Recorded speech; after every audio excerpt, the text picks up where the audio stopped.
Saudações, pessoal! Meu nome é Luciano de Lima e eu sou fundador da produtora Lendário Filmes. Com a experiência que eu adquiri ao produzir projetos no Brasil e nos Estados Unidos, onde eu também realizei minha especialização em cinema em um curso de extensão da Universidade da Califórnia, Los Angeles, a famosa UCLA, eu trago em parceria com a Secretaria de Cultura de Bagé essa videoaula, que vai lhe dar o caminho das pedras para você transformar a sua ideia, aquela história que tu tem na tua cabeça, em um roteiro, em um projeto que você pode apresentar para produtoras, para canais de televisão ou produzir por conta própria e depois levar uma distribuidora. Nesse vídeo nós vamos abordar o conceito de filmes, de projetos audiovisuais, a trama, a estrutura, personagens, diálogos, formatação e vamos terminar falando um pouco do mercado de trabalho no Brasil. Então bora para a aula!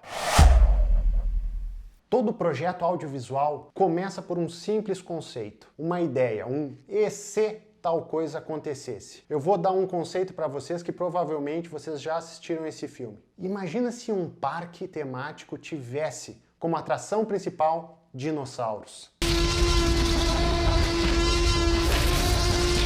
Ou algo mais simples, mais realista, imagina um jovem que descobre que tem câncer. E para sobreviver ele precisa passar por uma cirurgia e as chances dele sobreviver são de apenas 50%. You have cancer? They found it yesterday. They found it yesterday? Quanto mais original for o teu conceito, mais fácil vai ser de tu achar interessados. Mesmo assim, se tu tem um conceito que já foi abordado anteriormente em filmes e séries, tu não precisa largar de mão, porque o mercado aceita mais de uma abordagem ao mesmo conceito. Quer ver um exemplo? Tu já viu aquele filme onde astronautas ficam confinados em uma espaçonave com um alienígena que está tentando matar todo mundo? Achou que eu estava falando do Alien? Não, eu estava falando desse filme aqui. Ou quem sabe tu tenha assistido aquele filme em que um militar aposentado ou agente especial aposentado tem a filha sequestrada e sai matando todo mundo para resgatá-la. Achou que eu estava falando do Busca Implacável? Pode ser até, mas eu estava me referindo a esse filme aqui. Viu? O conceito é importante. Mas não interessa que já tenham feito ele antes. O teu projeto vai se tornar original quando tu acrescentar a trama, os personagens e os diálogos. Então não fica muito preocupado com isso. A trama é o enredo do filme. É tudo que envolve os personagens. Quando tu for descrever o teu filme para alguém, tu vai falar sobre a trama, o protagonista, o antagonista e os obstáculos. Então é importante que tu tenha uma logline. A logline é essa explicação em uma ou duas frases de até 45 palavras. Vamos ver uns exemplos. Uma jovem agente do FBI deve confiar em um serial killer manipulador, preso por canibalismo, para receber sua ajuda na captura de um brutal assassino de mulheres. Essa é a trama do Silêncio dos Inocentes, explicada em uma logline de 27 palavras. Primeiro fator importante em uma boa trama: ter um protagonista com um objetivo claro. Nesse caso aqui, o objetivo da nossa querida Clarice é capturar um assassino. Segundo fator importante em uma trama: os riscos da protagonista não conseguir o que quer. O assassino continuar matando e talvez ela se tornar uma das vítimas. Terceiro, qual o maior obstáculo entre a protagonista e o seu objetivo? Conseguir a ajuda de um serial killer manipulador. Isso já nos antecipa que a maioria dos conflitos que nós vamos ver no filme é a relação entre a protagonista e o serial killer. E o quarto e o último fator, a transformação da protagonista. No início ela começa como uma agente ingênua, no final ela se torna uma agente casca-grossa, uma agente experiente. Esses 4 fatores são primordiais em qualquer filme, de qualquer gênero. Exemplo de uma comédia romântica. Um mulherengo encontra a mulher de sua vida, porém para conquistá-la ele deve fazer o seu melhor todos os dias, já que a amnésia dela a faz esquecê-lo sempre que vai dormir. Essa é a logline do filme como se fosse a primeira vez. Qual é o objetivo do protagonista? Conquistar a mulher amada. Qual é o risco do protagonista não conseguir o que precisa? Perder o amor de sua vida. Qual é o obstáculo? A amnésia dela. Qual a transformação do personagem? Ele passa de um mulherengo para um pai de família.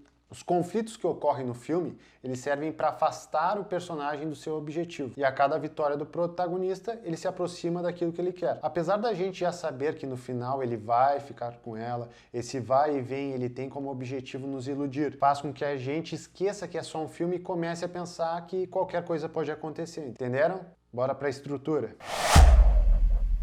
Agora, quanto à estrutura. Um longa-metragem, ele geralmente tem sua estrutura básica dividida em 3 atos. A apresentação, confrontamento e resolução. Uma série de drama de 1 hora, ele tem sua estrutura básica dividida em 5 atos. Esses episódios, eles têm inserções de comerciais. Então, esses 3 atos do longa-metragem tiveram que ser adaptados para a inserção de comerciais. Então, aqui a gente vai aprender a estrutura de 3 atos, porque quando tu for escrever o teu piloto de série, o teu episódio ali da série que tu tá imaginando levar para a televisão, tu vai intuitivamente escrever corretamente, porque tu tem como base os 3 atos do longa-metragem. Então vamos ver como é que eles são. Esse é o gráfico dos 3 atos. Para exemplificar esse gráfico, eu vou usar o filme da Mulher Maravilha. Se tu ainda não viu o filme da Mulher Maravilha, pode pular para a próxima parte da aula e volta aqui depois de assistir o filme, ele está na Netflix. Ou se tu não se importa com spoilers, segue o baile. Então aqui, introdução dos personagens. É toda aquela parte em que aprendemos sobre as Amazonas e sobre a Diana. É a apresentação não só da protagonista, mas também do mundo em que ela vive. E aí a gente tem um incidente, que é aquele acontecimento que muda o cotidiano da protagonista. Nesse filme é a chegada do capitão Steve Trevor e do exército alemão na Ilha das Amazonas. Aí a gente vai para a tomada de decisão, que é o momento em que a protagonista decide fazer algo a respeito da mudança causada pelo incidente. No caso da Mulher Maravilha, ela decide seguir viagem com o capitão Steve para caçar o antagonista do filme, que é o Hades. A história da Mulher Maravilha também segue os padrões da estrutura conhecida como Jornada do Herói. Essa estrutura não vai ser abordada nesse vídeo, mas agora que tu sabe que ela existe, tu pode pesquisar que vai achar bem rápido. E o primeiro ato chega ao fim com a Mulher Maravilha efetivamente saindo da ilha pela primeira vez. Agora nós vamos para os obstáculos. E os primeiros obstáculos e conflitos que ela enfrenta não se limitam a brigas. Não é porque é um filme de super-herói que todo obstáculo vai ser um vilão. Aqui, além de salvar o Steve, Diana entra em conflito com militares que não querem acreditar na história dela. Então ela e o Steve têm que formar o seu próprio grupo. Então vamos ao ponto de virada, que é o momento em que a personagem estava indo em uma direção, toma outro caminho. No filme da Mulher Maravilha, o ponto de virada é quando ela vai intervir na guerra. Ela não quer ver pessoas sofrendo, ela passa a sentir compaixão pelas vítimas de guerra, então ela decide lutar contra o exército alemão. Depois nós temos mais obstáculos, personagens tendo que invadir uma festa. Então a gente chega no desastre, que é o momento em que o coronel Ludendorff explode a vila que a Diana tinha salvo mais cedo no filme. Isso nos leva ao próximo elemento, a crise. A Diana culpa Steve pela destruição da vila, pois Steve a impediu de matar Ludendorff durante a festa. Diana então abandona seus companheiros para caçar Ludendorff, o cara que ela acredita ser o Hades. Nós vamos para o clímax do segundo ato, que é quando a Diana mata Ludendorff e a guerra não termina, ou seja, não ocorre o que ela esperava. E o clímax é seguido por um twist, que é a revelação de que o Sir Patrick, aparentemente um dos caras do bem, é na verdade o Hades, o grande vilão do filme. Nós temos aqui o obstáculo final, que é a batalha dos dois. Como é de esperar, a Mulher Maravilha começa apanhando do Hades, ela parece que vai perder a luta, mas então Steve Trevor se sacrifica para impedir que algumas ogivas explodam e isso nos leva ao clímax do terceiro ato. Vejam as semelhanças entre o ponto de virada do segundo ato e o clímax do terceiro. No segundo ato, a compaixão da Diana pelas vítimas de guerra muda o caminho da história. Aqui no clímax do terceiro ato, a paixão dela por Steve, que acaba de se tornar uma vítima de guerra, faz com que ela desperte todo o seu poder e derrote Hades. Depois disso, nós temos o desfecho, com a Diana falando como ela foi transformada por essa jornada e chegamos ao fim do filme. Essa é a estrutura do filme da Mulher Maravilha. Essa estrutura é a mesma para qualquer gênero de filme. O que muda é o que esses elementos representam. Exemplo, numa comédia romântica, o desastre não vai ser a explosão de uma vila, mas uma briga ou qualquer outro evento que leve à separação do casal. Eu sugiro que vocês pratiquem esse estudo com outros filmes. Procurem o incidente, onde começa o primeiro ato, onde termina, porque isso vai te ajudar a entender a dinâmica dos filmes. Agora, em se tratando de um curta-metragem, tu não precisa te preocupar com os 3 atos narrativos, porque um curta ele pode ser experimental, pode ser apenas uma cena. Mas caso tu junte dinheiro para realizar uma produção audiovisual, eu recomendo que tu respeite os 3 atos, porque isso vai mostrar para todo mundo que tu conhece a estrutura narrativa profissional, que apenas optou por fazer um curta porque não tinha recurso financeiro para fazer um longa-metragem, uma série de TV. Então eu sugiro, se tu tem dinheiro para fazer um projeto audiovisual de curta-metragem, respeita os 3 atos. Agora, o passo mais importante de todos, na minha opinião, criação de personagens. Tu conhece esse personagem aqui? E esse aqui? Esses personagens são incríveis, são complexos. E essa complexidade fez com que Breaking Bad e Joker, Coringa, se tornassem aclamados no mundo todo. Talvez tu ainda não tenha experiência para fazer um personagem desses, mas eu tenho dicas que podem te ajudar. Letra A. Amigos e familiares. Estuda o comportamento daqueles que estão à sua volta, principalmente como eles reagem a cada situação inusitada de suas vidas. Tendo o passado e personalidade deles em mente, te pergunta qual seria a reação deles aos obstáculos e conflitos do teu roteiro. B. Personagens já existentes. Verifique em filmes, séries, minisséries, novelas e principalmente em obras literárias qual personagem seria perfeito para a tua história. Reimagina o passado do personagem, fazendo analogias com a versão original. No entanto, toma cuidado, a personalidade pode ser parecida, mas tu deve inserir situações e características originais para torná-lo único. Letra C. Pessoas públicas. Um apresentador de televisão, um presidente, ou talvez um serial killer que tu tenha visto em um documentário. Qualquer um deles serve. Tu deve estudar essas pessoas com afinco, explorando qualidades e defeitos, traços positivos e negativos, para assim exportá-los para o seu projeto. Diálogos. Parece ser coisa fácil. Tu sabe falar, deve ser simples transmitir isso para o papel. Mas a gente vê cada absurdo por aí. Deixa eu te mostrar algumas coisas que tu deve evitar quando tu for escrever os teus diálogos para o teu projeto.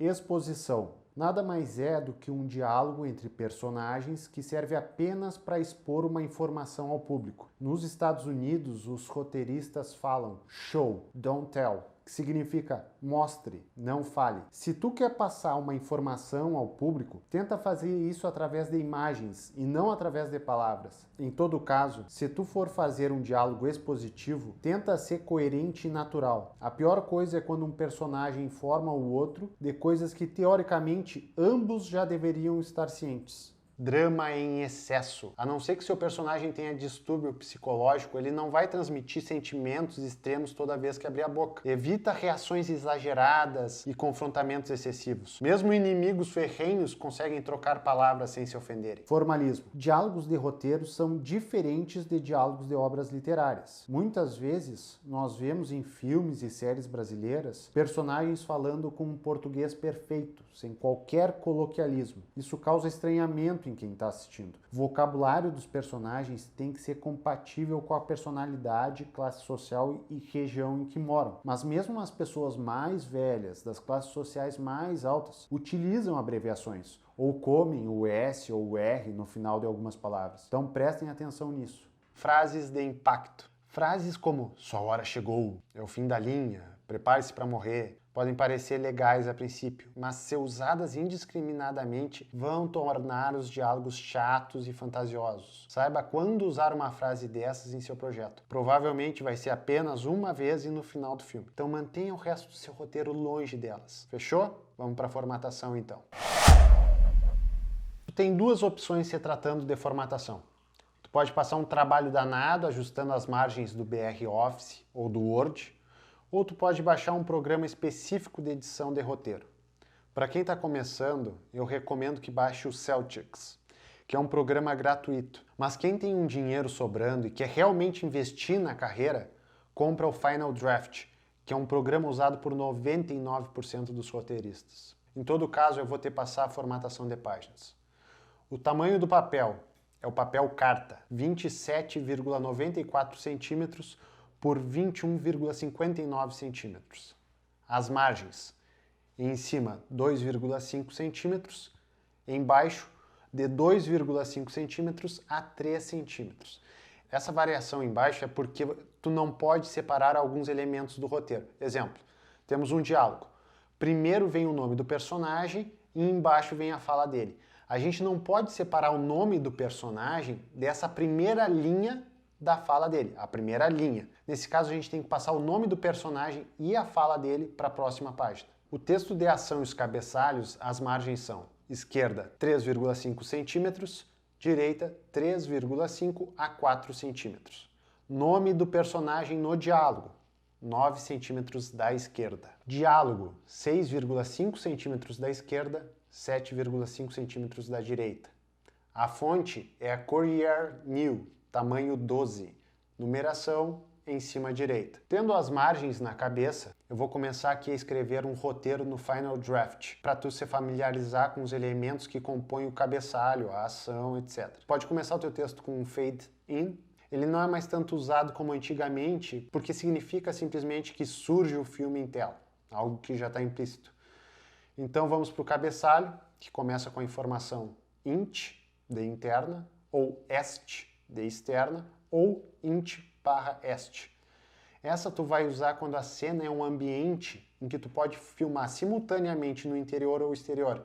Exemplo, tu escreve uma cena em que um carro está parado na calçada e duas pessoas estão conversando, uma dentro do carro e outra fora. Aqui no caso, nós vamos começar com o int, ponto, aí vem o local, sala, traço, casa de Fernando, traço. Aqui não tem uma regra específica. Tu pode colocar sala da casa de Fernando, mas eu acho melhor separar dessa forma, que na minha opinião fica mais destacado em qual peça da casa você passa a cena. E por último vem o período do dia que você passa a cena. Pode ser dia, noite, amanhecer, entardecer. Caso essa cena fosse uma sequência de uma anterior, nós poderíamos usar contínuas.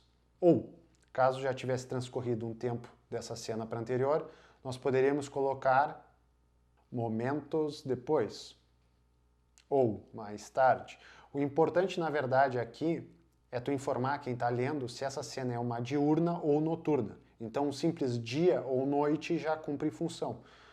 Nesse caso, nós vamos usar o noite. int.sala, traço casa de Fernando, traço noite. Ó, percebe que o cabeçalho é todo com letras maiúsculas. Nesse próximo parágrafo vem a ação, ou seja, aquilo que nós estamos vendo em tela. Deitado no sofá, Fernando, 21, sujeito baixo e franzino, boceja enquanto assiste um programa na televisão.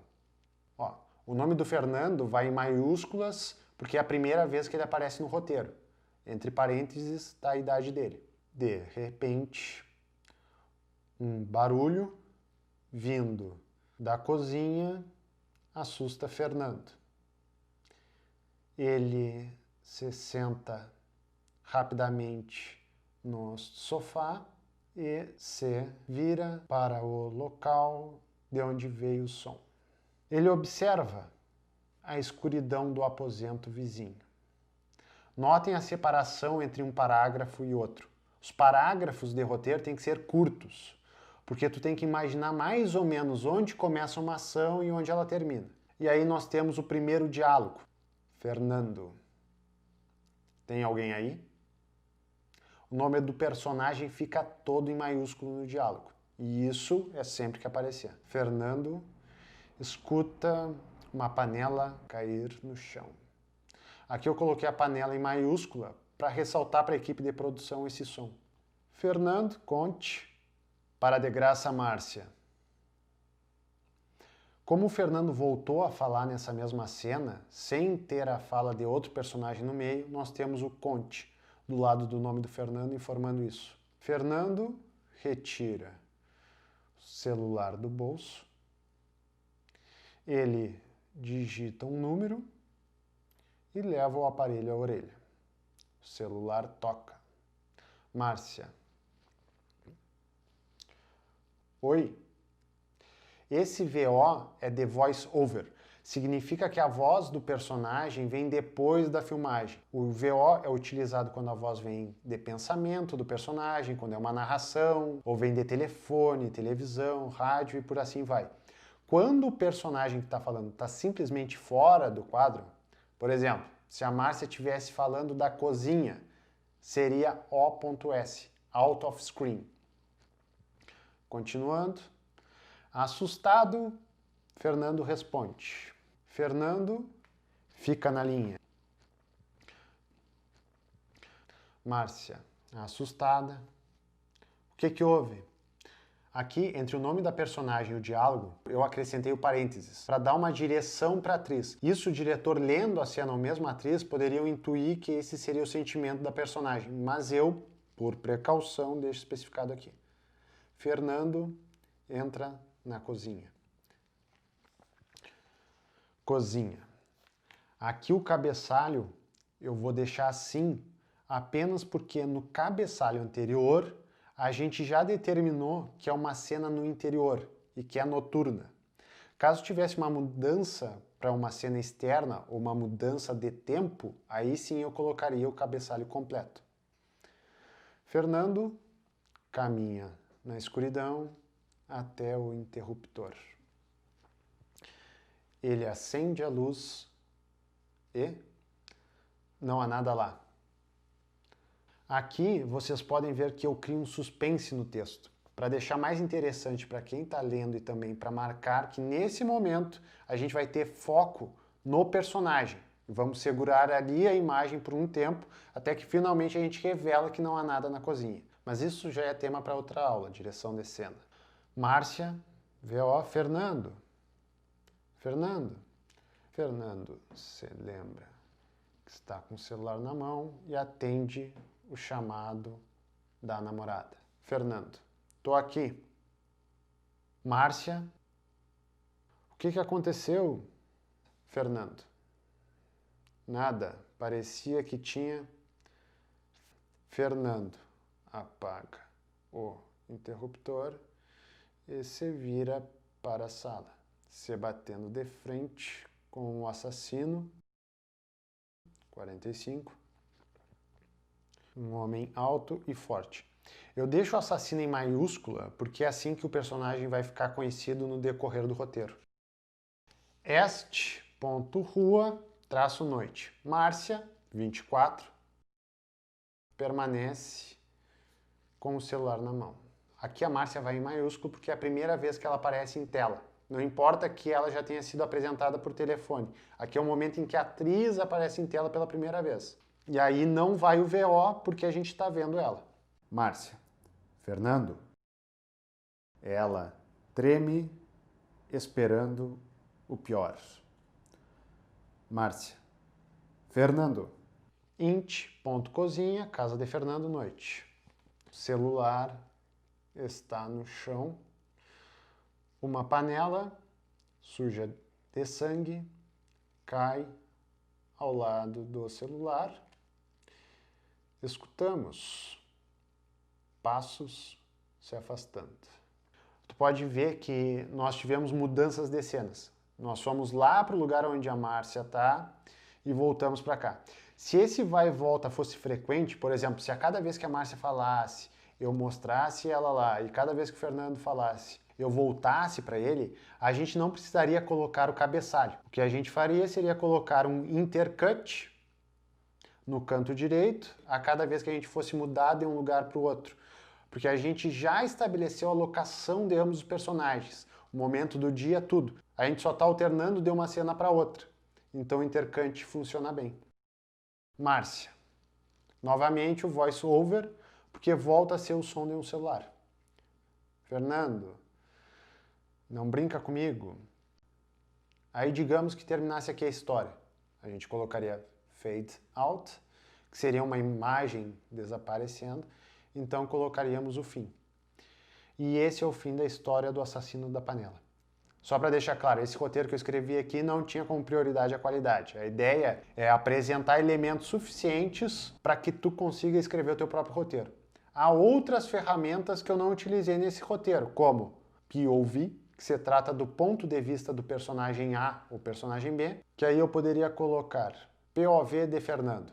A cozinha está vazia. Aí, nesse caso, a câmera tomaria o lugar dos olhos do personagem, então a gente não teria ele em tela, só a cozinha da posição que ele estava. Aqui não foi abordado também algumas formas de transição, como o match cut, que eu colocaria, por exemplo, no final de uma cena para mostrar que um elemento dessa cena mesclaria com o da próxima cena. Exemplo, uma bola branca de sinuca em cima de uma mesa de bilhar e a próxima cena é da lua no céu. Então a gente tem esse formato e cor semelhante que nos permite fazer esse match cut.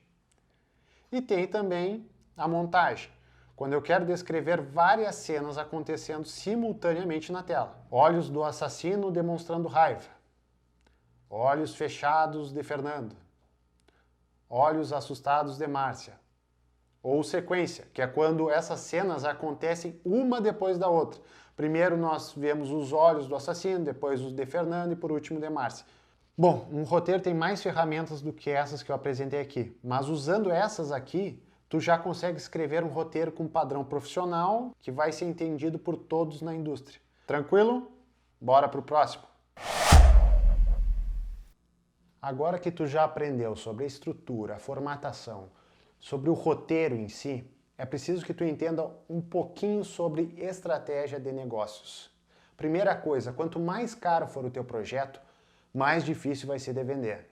Tenha isso em mente quando tu for escrever. Ninguém vai se arriscar por um escritor iniciante. Então, se tu enviar o teu roteiro para uma produtora, tu dá a sorte deles lerem esse roteiro, porque geralmente os produtores não aceitam roteiros que venham de desconhecidos. Mas vamos dizer que esse roteiro chegue na mão de um produtor e ele comece a ler. Ele vê que é uma fantasia, ele vê que é um sci-fi. Antes mesmo dele ver se é bom, ele já vai julgar como caro. E aí ele vai colocar na gaveta ou vai colocar na lata de lixo, porque ele não vai investir tanto dinheiro, não vai sair atrás de captação de um projeto que ele não sabe se o público vai aderir. O que eu te sugiro? Se é o teu primeiro roteiro, faz a coisa mais barata que tu puder, mas que tenha um conteúdo forte. Assim tu vai chamar a atenção de muita gente. Vai por mim. Olha o Sexto Sentido. I see dead people. Conceito muito bom e barato de ser produzido. Agora, o que encarece um roteiro? Cenas noturnas, porque que tu vai precisar de iluminação extra, efeitos visuais, efeitos especiais, tem uma diferença aí, efeito visual é feito no computador, efeito especial é feito na cena, cenas de ação, cenas de luta, muita gente no elenco, porque aí tu vai ter gasto com alimentação, transporte e por aí vai. Mas independente se o teu projeto é barato ou caro, é interessante que tu faça uma prova conceitual dele. Seja um curta-metragem, uma websérie, um teaser e envie para festivais. Que aí o público vai conhecer o teu trabalho, os produtores vão conhecer o teu trabalho e eles podem se interessar em adaptá-lo para uma série de televisão ou um longa-metragem. Vê o exemplo do 3%. 3% começou com um curta-metragem de 26 ou 27 minutos para o YouTube. A Netflix se interessou, adquiriu os direitos e hoje 3% é uma série de orçamento milionário da Netflix. Essa é uma estratégia boa de se seguir. Dá uma olhada também no Lights Out, que era um curta-metragem de 1 minuto e meio, 2 minutos e se tornou um longa-metragem de orçamento milionário e que arrecadou milhões em todo o mundo. Essa estratégia eu sigo e eu acho que tu deveria seguir também. Quer um exemplo? Aqui vai o making of do Cronos, a websérie que eu criei já imaginando um projeto maior.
O que achou? Interessante, né? Basta tu ser criativo, juntar as pessoas certas, que tu consegue tirar esse projeto do papel. Agora tem uma coisa muito importante. Não existe escritor que nunca leu um livro e não existe roteirista que nunca leu um roteiro. Tu tem que ler roteiros. Então acessa o www.tertulianarrativa.com, vai lá no site, baixa os roteiros que eles têm de filmes nacionais. Se tu entende inglês, baixa dos filmes internacionais. Eu te garanto que tu vai aprender um monte lendo roteiros.